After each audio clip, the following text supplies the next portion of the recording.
Vamos a meternos de lleno en uno de los pulsos geopolíticos más calientes del planeta, el que enfrenta a Estados Unidos e Irán. La pregunta es clara. ¿Estamos al borde de un conflicto que podría incendiar la región o aún queda alguna carta diplomática por jugar? Analicemos las claves de esta partida de alto riesgo. Para que nos hagamos una idea de la tensión, empecemos con esta frase. Ojo, porque no es una amenaza cualquiera del líder supremo de Irán. Es una declaración de intenciones en toda regla. Lo que viene a decir es, si nos atacan, la respuesta no va a ser contenida, vamos a hacer que arda todo Oriente Próximo. Pero a ver, ¿de dónde viene esta postura tan desafiante? Para entenderlo, tenemos que rebobinar. Hay que viajar al pasado, porque hay un fantasma que lo marca absolutamente todo. Una guerra que forjó su ADN estratégico y su manera de entender el mundo. Esa guerra contra Irak fue una lección salvaje. Durante 8 largos años, Irán se vio solo, luchando contra un enemigo que tenía el apoyo de Occidente y era, sobre el paté, mucho más fuerte, y contra todo pronóstico, sobrevivió.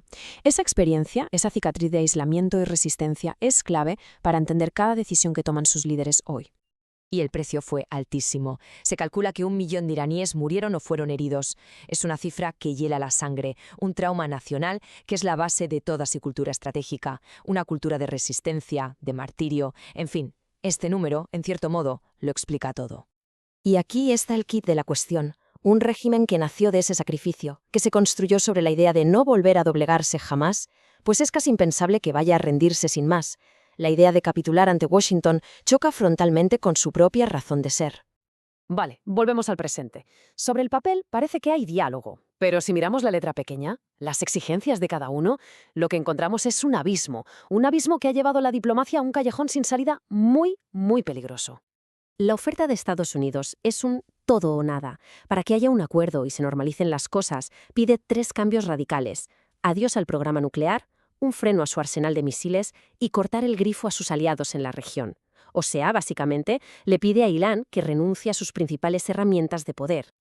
Y aquí es donde choca el tren. Irán dice, bueno, de lo nuclear podemos hablar. Pero traza una línea roja, una muy gruesa, en lo que respecta a sus misiles y a sus aliados. Para ellos eso no es negociable. Es su seguro de vida, su garantía de supervivencia. Y claro, ahí es donde la diplomacia se da de bruces contra un muro. Para entender por qué Irán se siente capaz de aguantar este pulso, tenemos que fijarnos en cómo está construido por dentro. Su estructura no está pensada solo para gobernar, está diseñada por encima de todo para sobrevivir. Es una auténtica máquina de resistencia.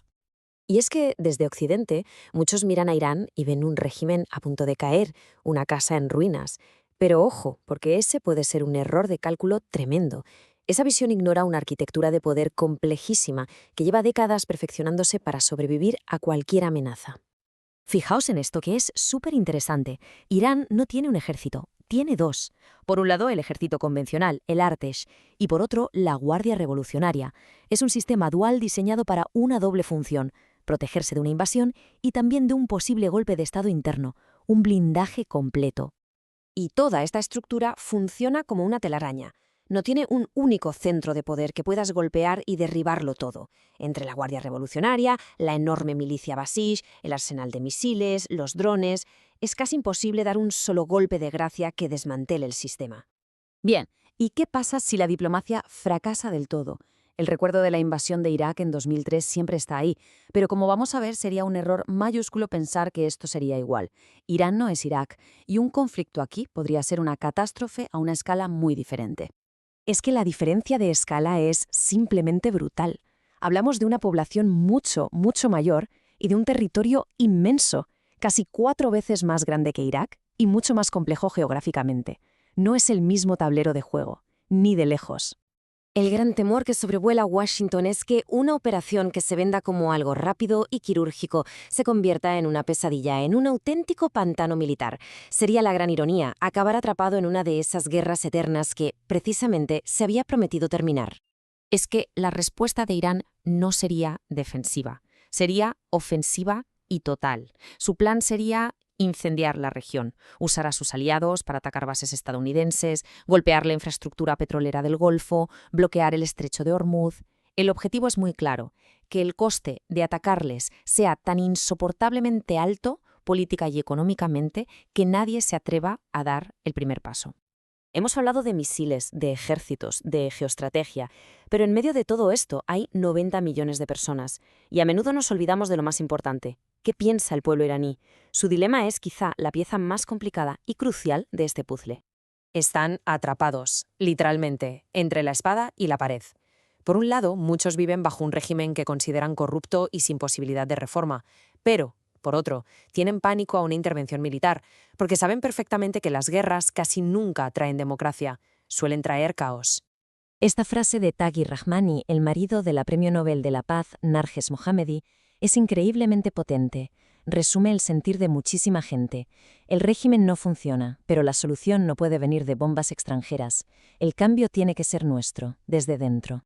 Y no son voces aisladas. Incluso figuras importantes que formaron parte del sistema, como el ex líder Mir Hussein Musavi, están pidiendo una transición pacífica. Están buscando una tercera vía, una salida que no sea ni perpetuar el régimen actual ni sufrir una guerra devastadora. Y así llegamos al final, con la pregunta del millón. Si la guerra solo promete caos y la diplomacia parece un callejón sin salida, ¿qué camino le queda al futuro de una nación entera? Es una encrucijada terrible, sin respuestas fáciles, y de ella depende el futuro de toda una región.